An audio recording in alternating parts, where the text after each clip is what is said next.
Hi, this is Quas from Team Liquid, and this is my basic champion guide to Fizz in the top lane. So Fizz in solo queue, I would say, is a decently strong pick. You don't win most matchups outright, and you have difficulty pushing the wave sometimes, but I would say you can be forced to be reckoned with if you fight around the right times and you make use of your smite, you can't use smite as with your ulti. Out of 10, I rate him 7, since, like I said, he has trouble sometimes pushing waves in and making a lot of plays early because of that.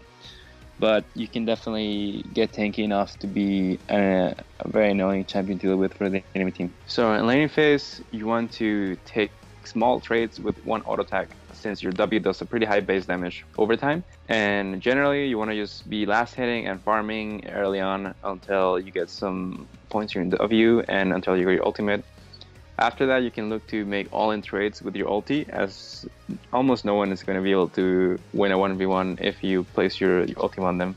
Ideally, when you be waiting for your jungle item, either just the save this challenging smite or the actual Cinderhulk completed item, because that's when you're going to get the highest power spike out of your build, and you'll be able to out-brawl anyone in a 1v1. So top of Fizz doesn't really have any bad matchups, and you generally want to pick him into things that want to try to fight you.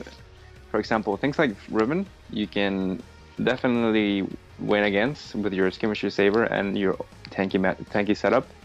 So you want to pick him into things that don't pressure you too much early game, as in pushing you in heavily. So he's not the greatest into Rumble for this reason, and you can pick him into most tanky champions, preferably either a melee champion or a champion that won't have that much pushing pressure onto you.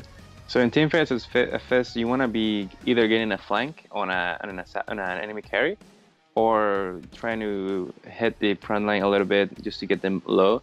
But ideally, you want to stay away from the tanky guys that can lock you down, and just try to zone out the backline, as you're very hard to deal with and lock down. It's better to just come up from a flank and trying to blow a summoner on a carry and force the enemy to react to you, as you can just E away from them and buy some time for your team to come back and win the fight. My number one tip for Fizz would be a very important thing to win all-in trades with him is always making sure that you dodge an ability with your E, as you can win a lot of trades if you dodge a major ability. Or for example, if you're playing against, say, a Hecarim, if you dodge his ultimate with your E, then you'll definitely be ahead in that all-in. And the same applies for a lot of other matchups, like a Riven ultimate you can dodge, and etc. So always keep an eye on any ability that you can dodge with your E. You should always try to get it done, so you'll come out ahead in the 1v1s. For runes on Fizz top, you want to go for attack speed marks, armor quints, scaling health seals, and scaling CDR glyphs.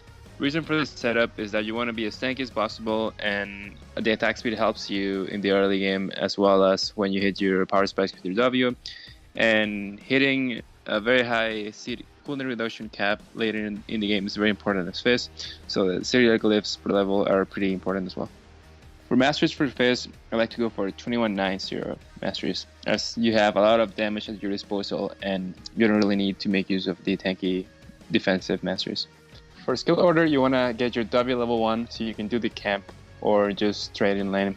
Level 2, you want to get either Q or E. E is the more defensive skill if you're scared to get ganked, but you can get either, it's fine.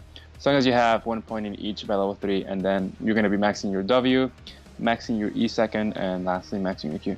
For summoner spells, you should go for TP Smite in order to make use of Cinderhulk and Skirmisher Saber for your trades, or you can also go for an Ignite TP if you want to have a higher kill pressure against some lanes. It depends on whatever you're facing against. If you need the Ignite to secure the kill or deny some healing effects, then you should go for that. Or if you want to scale better into late game and just make more 1v1 plays, then going for Smite is a better option.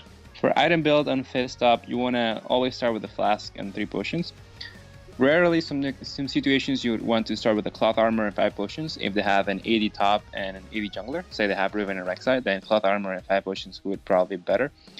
But otherwise, stick with the flask start, and then after that, look into rushing your Cinderhulk item It depends. Sometimes if you're facing something like a rumble, then you might want to rush a cowl instead. But most of the time, you'll be rushing your Cinderhulk Skirmisher Saber item and making use of that, since you can't really benefit from smites as much since you don't push the lane early efficiently. And after that, you want to go for tanky items or items that give you a good amount of kill pressure in lane. So you can go for a Blade of the Ruined King or a Triforce as your main damage item, as a second or third item.